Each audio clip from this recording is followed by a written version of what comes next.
à vous, derrière les échafaudages, vous voyez ce mur bleu, c'est un des murs du bloc réacteur.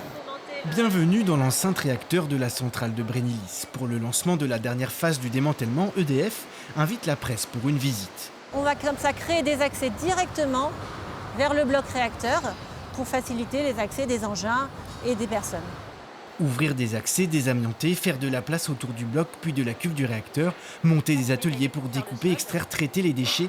Les chantiers sont à la mesure de la centrale, titanesques.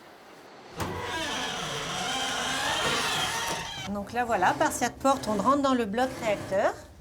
La première étape du démantèlement, qui va durer 4 ans, consiste à découper la tuyauterie autour de la cuve.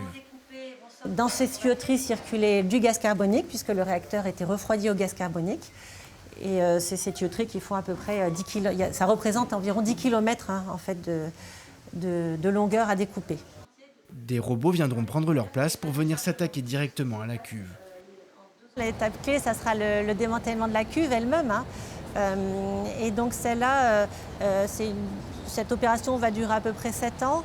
Elle va se faire à partir de robots qu'on est déjà en train de développer. Jusqu'à 64 000 tonnes de déchets vont être produits, dont 7 400 tonnes de déchets radioactifs. Les éléments vont être découpés dans le bloc réacteur, puis sortis, contrôlés, conditionnés dans des caisses de déchets. Une centaine d'intervenants œuvrent sur ces différents chantiers qui devraient durer 17 ans et se terminer en 2041. Pour les curieux, EDF organise chaque semaine des visites pour expliquer et détailler les étapes du démantèlement.